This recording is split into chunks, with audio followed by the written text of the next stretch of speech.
interdire de nous reproduire? Qui contrôlera nos gamètes? Nos utérus, Qui se servira de notre ADN? de nos gènes pour fonder un monde à son image. Pour remplir les moules de leur régime en cuisson. Ce qu'on avait calé hier, c'est que Elle tu le mets les mains en l'air. fait près du bureau ou elle le faisait ailleurs? Elle était là, et elle mettait les mains en l'air, Ah oui, après tu la faisais basculer de l'autre côté. et en fait, du coup, tu commences ton truc comme ça. Vous savez, enfin, Oui. tu fais le début de ta réplique comme ça, et petit à petit, tu baisses. En fait, c'est comme quand tu te déplaçais vers le truc, mais là, c'est vraiment sur place et avec les bras. Ok, Et comme ça ça, va. très doucement. Vas-y, mais je vais devoir refuser.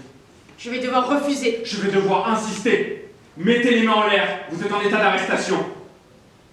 Vous comprenez? Je ne voudrais pas entraîner tous ces gens dans ma chute. Je ne veux pas leur prendre le bonheur que je leur ai confié. J'ai dit les mains en l'air, éloignez-vous du bureau. En fait, ça inverse, exactement. Pardon. En gros, tu vas te mettre comme ça, il va rester là. Tu vas juste faire ça. Et tu vas un tout petit peu après te rapprocher pour pouvoir saisir les trucs. Et lui, tu vas reculer parce que lui, il va pivoter. Ça marche. Et là, clac. Ok. Et donc en sachant que voilà, et tu vas te remettre comme ça. Et après, on va aller à la scène. Bonjour, je m'appelle Yugo Yamada, j'ai 31 ans, je suis comédien et je suis aussi traducteur de manga. Bonjour, je m'appelle Eva Vigoureux, j'ai 26 ans et je suis comédienne et metteuse en scène. On a décidé de créer une compagnie à l'issue de notre formation au conservatoire de Saint-Germain-en-Laye, Claude Debussy. Donc on était un groupe d'amis et on s'est dit que ce serait bien avec Hugo de pouvoir créer notre compagnie pour ensuite après monter des projets professionnels. Alors on a beaucoup discuté par rapport au fait que si on allait créer la compagnie ensemble ou pas, justement parce qu'on est en couple aussi, et on s'est beaucoup posé la question, mais comme notre vision artistique est très similaire et qu'on était aussi assez complémentaires dans le travail, on s'est dit que ça pouvait être un bon duo pour être vraiment le noyau de la compagnie. Et voilà, en octobre 2020, non, ouais c'est ça, en septembre 2024, on a créé la compagnie Kizuna. Et ça veut dire les liens forts entre les personnes, et on s'est dit que ça nous représentait bien. Ouais, et que c'était à la fois un mot qui nous représentait nous au sein de la compagnie, parce qu'on a des liens forts chacun entre les uns et les autres, et aussi que c'était un mot assez fort pour le théâtre, puisque finalement c'est aussi le théâtre créer du lien entre les acteurs, Et le les lien avec le actrices public et aussi. avec le public. Voilà. Arrête de faire comme si c'était anodin. On ne fait pas du babysitting, ce n'est pas un enfant, c'est tout sauf un enfant. Maintenant, il y a une caméra dans ma chambre, dans mon lit. Je sais pas, ça te fait rien, toi? De te dire que des gens vont voir et entendre ce qui se passe chez nous? Qui regarde ça? J'espère que j'ai pas fait de trucs gênants devant lui. Je me suis pas furénée ou trimballée en petite culotte. Bonjour le spectacle. Je te moque. Personne ne regarde ça. Ce sont des algorithmes, des intelligences artificielles qui traitent les images et analysent nos données. C'est possible ça? Depuis des années, comme dans certains pays qui utilisent la reconnaissance faciale pour l'accès à certains lieux par exemple. Alors on nous surveille, hein? Elles sont les caméras dans le canapé, dans le guide. Elles sont leurs putain de caméras. Fais attention à ce que tu dis. Il faut comprendre qu'on les a démasqués. Ils nous écoutent grâce à nos téléphones. Et je suis aussi donc assistant à la mise en scène d'Eva pour épauler au niveau de l'organisation, et voilà, pour qu'au moins qu'elle puisse avoir quelqu'un sur qui elle peut s'appuyer dessus, quoi. Voilà. Ouais, et pour répondre à la question par rapport à la mise en scène, comme ça je dirais que c'est un peu difficile de répondre. Alors je sais pas, parce qu'on est tout le temps dans un processus de création. C'est plutôt que je dirais que je suis partie quand même du texte donc de Zoé. Et en plus on a quand même vraiment participé à l'écriture de ce texte, dans les idées, dans la trame, etc. Dans tous les retours qu'on a pu lui faire. Et après c'était aussi pouvoir ensuite après incarner ça, enfin faire que ces êtres de papier deviennent des êtres de chair. Et du coup c'était vraiment super.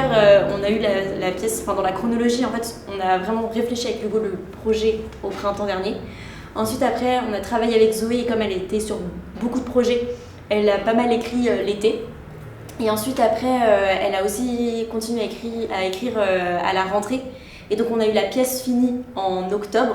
Ouais. Et ensuite après on a commencé les répétitions en novembre. Début novembre. Ouais. Et donc on a eu après plusieurs résidences, une en février, une en avril.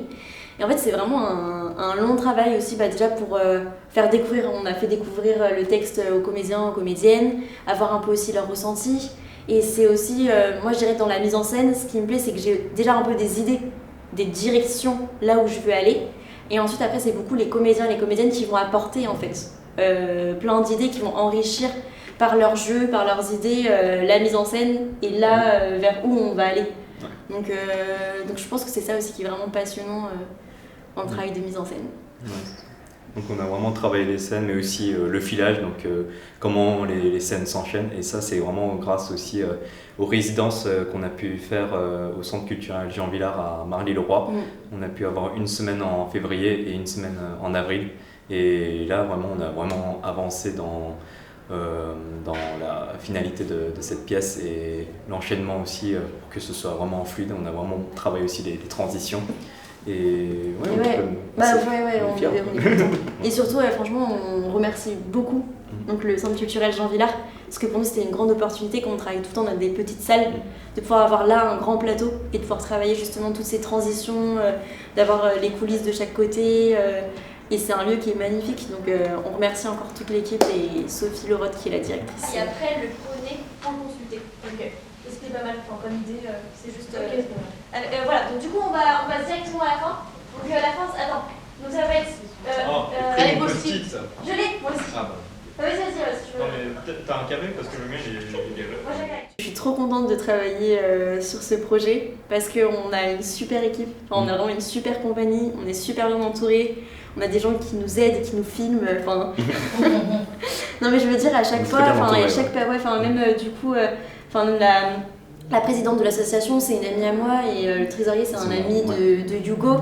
Il y a aussi des personnes qui nous aident pour la communication et c'est vraiment aussi un peu un réseau de solidarité. Et aussi, je trouve que le mot Kizuna il prend son sens à la fois dans la création et dans les rapports humains qu'on a chacun, quoi, chacune. Le logo a été fait par une amie d'Eva, Florentine, et puis l'affiche a été faite par mon père aussi, donc il y a vraiment... on utilise tout notre entourage. Et en tout cas, chacune a vraiment des qualités, des compétences incroyables. Et même avant de créer la compagnie, on était déjà très soudés. Et du coup, là, en travaillant de manière professionnelle, ça confirme que que nos liens sont vraiment forts et qu'on va tous et toutes vers la même direction. Et voilà, on a hâte que l'aventure continue et que la compagnie grandisse et que c'est encore plus visible par tout le monde.